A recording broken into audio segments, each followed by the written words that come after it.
नमस्कार साथियों, स्वागत है आप सभी का पाठशाला नौकरी की यूट्यूब चैनल पर। मैं हूं आपका अपना डॉक्टर अखिलेश पांडे। साथियों, 3 तारीख को टीजीटी का हिंदी विषय का एग्जाम होना है। उसी के निमित्त हम सब अपने चैनल पर बातचीत कर रहे हैं और बातचीत के संदर्भ में हम लगातार 25 प्रश्न शाम को 8 बजे निःशुल्क लेकर के आते हैं सेक्शन वाइज। और उस सेक्शन वाइज के क्रम में आज संपूर्ण भाषा विज्ञान का जो सेक्शन है, वीडियो थोड़ा लंबा हो सकता है क्योंकि हम आज 25 प्रश्न नहीं बल्कि पूरा भाषा विज्ञान जितने भी महत्वपूर्ण प्रश्न परीक्षा में आते हैं उनको इस वीडियो में समाहित करने का प्रयास करेंगे, क्योंकि 3 तारीख को एग्जाम है, एक ही दिन बचा हुआ है। इसके पहले भाषा विज्ञान पे 2 वीडियो में 25-25 प्रश्नों का बना चुका हूं। आज संपूर्ण भाषा विज्ञान इसमें समाहित होने वाला। साथियों, वीडियो की शुरुआत करें, आप सबसे आग्रह है चैनल को जरूर सब्सक्राइब करें और एग्जाम में जाने से पहले सेक्शन वाइज सारे वीडियो हमारे आप देख करके जाएं, आपको निश्चित रूप से लाभ मिलेगा। अपने मुंह से अपनी बातें करना ठीक नहीं है, लेकिन जो भी एग्जाम हुए अभी, चाहे पीजीटी हो, चाहे जीडीसी का असिस्टेंट प्रोफेसर हो, चाहे उसके पहले एडेड डिग्री कॉलेज वाला हुआ हो, आप जब उन प्रश्न पत्रों को देखेंगे और हमारे वीडियो को सेक्शन वाइज देखेंगे, आदिकाल से लेके भाषा विज्ञान तक जितने भी क्वेश्चन आए, चाहे संस्कृत साहित्य के हो पीजीटी एग्जाम के लिए, सब के सब यहां से मिले हुए हैं। साथियों, आप खुद जाकर के अवलोकन करिए और अपने इस चैनल को अपना प्यार दिए, दुलार दिए, सहयोग करिए, सब्सक्राइब करिए, शेयर करिए, कमेंट करिए। आइए देखते हैं आज के इस वीडियो में कौन कौन से भाषा विज्ञान पे महत्वपूर्ण प्रश्न होने वाले हैं। साथियों, चलिए करें। भारत की राजभाषा क्या है? हिंदी है, अंग्रेजी है, हिंदी एवं अंग्रेजी है, भारत की सभी भाषाएं हैं। तो भारत की राजभाषा क्या है साथियों? ये हिंदी है, ये किसी से छिपा नहीं है, सबको पता होना चाहिए। भारत की राजभाषा क्या है? हिंदी है। ठीक है, आइए अगले प्रश्न की तरफ बढ़ते हैं। क्वेश्चन नंबर 2, 14 सितंबर 1949 को भारतीय संविधान सभा ने हिंदी को भारत की संघ की कौन सी भाषा का दर्जा दिया था? राष्ट्रभाषा, राजभाषा, लोकभाषा? तो ऑप्शन बी सही है आपका। क्या दिया था? राजभाषा का दर्जा दिया था साथियों। क्या दिया था? राजभाषा का दर्जा दिया था। ठीक है, चलिए अगले प्रश्न की तरफ बढ़ते हैं। अंग्रेजी का प्रयोग कितने वर्षों तक करने का सुझाव दिया गया था? 14 वर्षों तक, 15 वर्षों तक, 20 वर्षों तक, हमेशा के लिए? तो साथियों, ये 15 वर्षों तक दिया गया था। ये 343 का फर्स्ट और सेकंड है, ये सेकंड में निहित है कि अंग्रेजी को अगले 15 वर्षों तक काम चलाने के लिए इसको 15 वर्षों तक रखा जाएगा, उसके बाद हिंदी पूरी तरीके से हो जाएगी। लेकिन हुआ ऐसा नहीं व्यवहार में। चलिए, भारत के संविधान के किस अनुच्छेद के अंतर्गत हिंदी को शासकीय भाषा घोषित किया गया था? ये 343 है। 343 का अगर अंदर जाएंगे फर्स्ट सेकंड तो फर्स्ट में होगा साथियों। ठीक है, कभी कोई प्रश्न पूछता है इनमें से कौन सी भाषा भारतीय संविधान की 8वीं अनुसूची में नहीं है साथियों? सिंधी है, कन्नड़ है, नेपाली है, तुलु? बी ऑप्शन नहीं है। ये क्यों? क्योंकि ये कर्नाटक में की है। ठीक है, ये कर्नाटक की है, इसमें नहीं है साथियों। हिंदी पर सामाजिक संस्कृति के वहन का दायित्व संविधान के किस अनुच्छेद में निर्धारित है? तो किसमें है साथियों? 351 में है। किसमें है? 351 में है। बिना किसी इब्बट के आप इसको लगाइएगा, 351। किसको लगाएंगे? 351 को लगाएंगे। ठीक है, चलिए आगे बढ़ते हैं अगले प्रश्न की तरफ। करें, हिंदी को राष्ट्रभाषा घोषित करने वाले अहिंदी भाषी प्रस्तावक का नाम क्या था?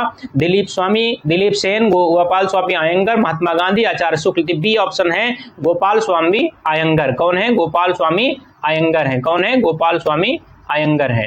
ठीक है, चलिए आगे बढ़ते हैं। क्वेश्चन नंबर 8, संविधान के अनुच्छेद 351 में किस विषय का वर्णन किया गया है? संघ की राजभाषा का, उच्चतम न्यायालय की भाषा का, पत्राचार की भाषा का, हिंदी भाषा के विकास से संबंधित निर्देश? ये सही है, डी ऑप्शन, हिंदी भाषा के विकास संबंधित। भारत में हिंदी को संविधान की किस धारा के अंतर्गत राजभाषा घोषित किया गया था? अभी मैं बता रहा 343 फर्स्ट सेकंड आपको जो बता रहा था, ये ए ऑप्शन सही है आपका। ठीक है, 343 फर्स्ट। ठीक है, और सेकंड में क्या है? अंग्रेजी को 15 वर्षों तक। लिपि किसे कहते हैं? अंकित करने को, लिखित ध्वनि संकेतों को, बोलने के तरीकों को, चित्रों को? बी ऑप्शन, लिखित ध्वनि संकेतों को लिपि कहते हैं। ठीक है, लिपि की आवश्यकता होती है भाषा बोलने में, भाषा लिखने में, भाषा संकेत करने में। तो किसमें होता साथियों? भाषा लिखने में। ठीक है, ये प्रश्न गलत करते हैं लोग, तीनों लगा देते हैं। विश्व की प्राचीनतम माने जाने वाली लिपियों में से कौन सी है? नागरी लिपि, कैथी लिपि, शारदीय लिपि अथवा ब्राह्मी लिपि? तो ये ब्राह्मी लिपि है साथियों। क्या है? ब्राह्मी लिपि। अब हम आपको यहां बता दें, ब्राह्मी लिपि के 2 भाग हैं। ठीक है, 2 भाग हैं, एक है उत्तर ब्राह्मी और दूसरी है दक्षिण ब्राह्मी।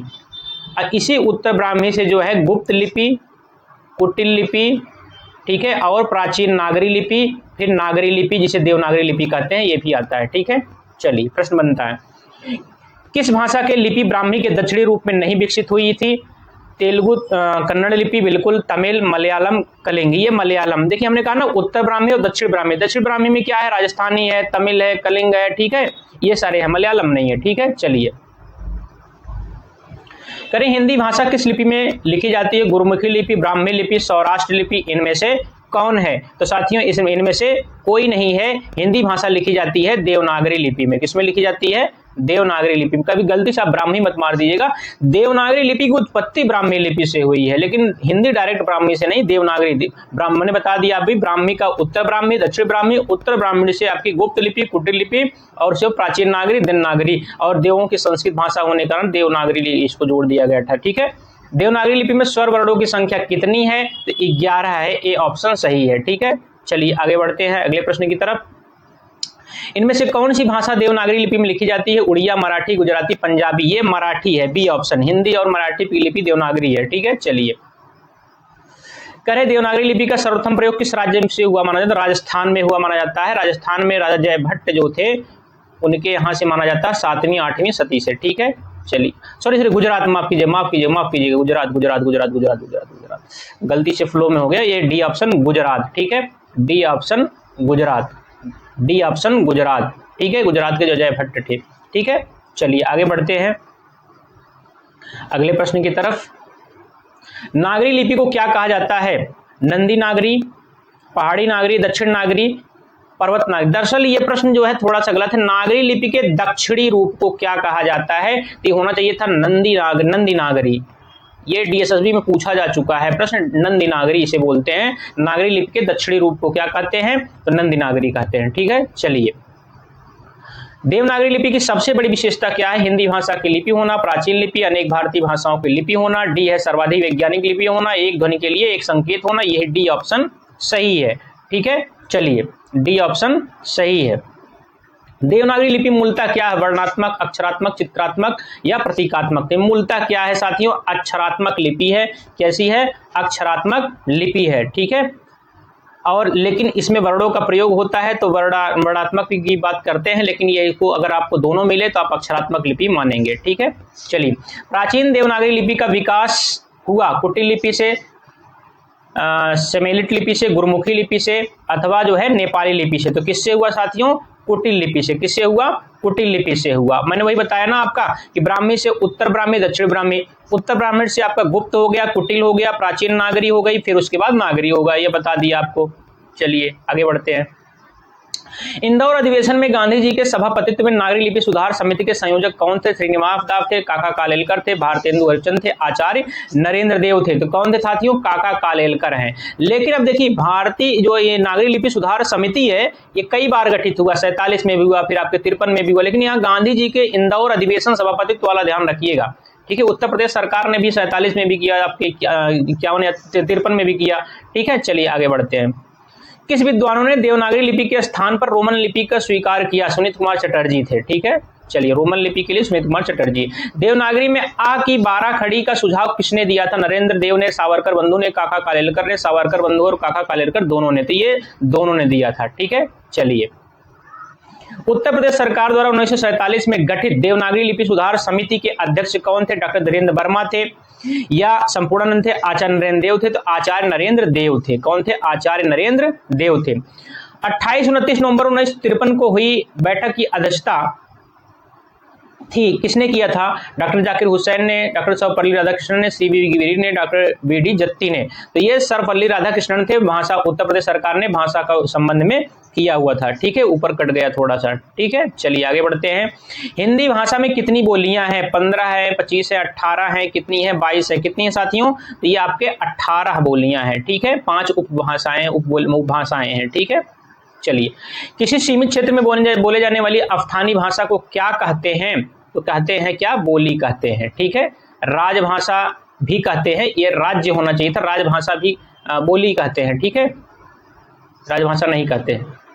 बोली का क्षेत्र जब विकसित हो जाता है और उनमें साहित्य सृजन होने लगता है तब वह क्या बन जाता है? ब्रजभाषा, उपभाषा, लिपि या क्षेत्रीय? तो क्या कहलाता है वो साथियों? वो उपभाषा बन जाती है। क्या बन जाती है? उपभाषा बन जाती है। चलिए निम्नलिखित में से कौन सा भाषा आर्य भाषाओं के अंतर्गत नहीं आती है? ये देखिए थोड़ा सा क्या है, अरबी है, फारसी है, लैटिन, यूनानी।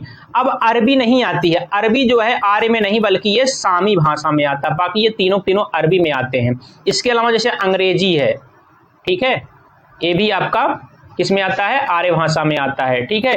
लैटिन हो गया, यूनानी हो गया, फारसी हो गया, संस्कृत, ये भी आर्य भाषा में आता है, लेकिन अरबी जो है ये सामी भाषा में आता है, ठीक है। चलिए, शब्द में जहां मूल अर्थ नहीं बल्कि उसका व्यंग्यार्थ अभिप्रेत होता है, वहां कौन सी शब्द शक्ति होती है साथियों, वहां पे व्यंजना होती है, वहां पे क्या होती है, व्यंजना होती है।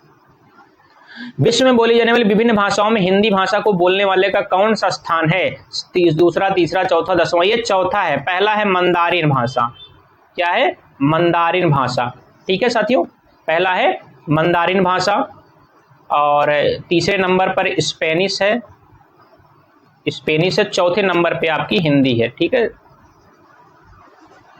सॉरी, हाँ, तीसरे नंबर पे स्पेनिश है, ठीक है। केंद्रीय हिंदी प्रशिक्षण संस्थान किस विभाग के तहत कार्यरत है, राजभाषा विभाग, उच्चतर शिक्षा विभाग, विधायी साहित्य, राजभाषा विभाग, ए ऑप्शन सही है। आधुनिक भाषा विज्ञान के जनक कौन है, ब्लूमफील्ड, जसपन, सोस्यूर, ये सोस्यूर है, सी ऑप्शन सही है, ठीक है।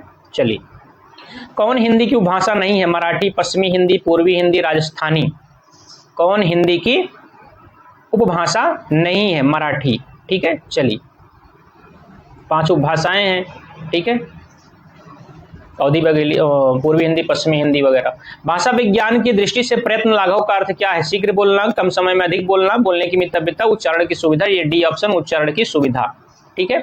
चलिए, भारतवर्ष के लिए हिंदी भाषा का नाम सबसे पहले किसने सुझाया था, महात्मा गांधी ने, रविन्द्रनाथ टैगोर ने, मदन मोहन मालवीय, राजा राम मोहन राय, डी ऑप्शन राजा राम मोहन राय है। ये महत्वपूर्ण प्रश्न है साथियों, ठीक है। राजभाषा आयोग के प्रथम अध्यक्ष कौन थे, बाल गंगाधर तिलक, मुंशी अयंगर, बाल गंगाधर खेर या काका कालेलकर, तो कौन थे साथियों, ये थे आपके बाल गंगाधर खेर, ठीक है। चलिए, करे सिंधी भाषा का विकास किस अपभ्रंश से हुआ, पैसाची से, सौरसेनी, ब्राचड़ या मागधी से, तो ये ब्राचड़ से हुआ, सौरसेनी से जो है पश्चिमी हिंदी वगैरह हुई थी, ठीक है।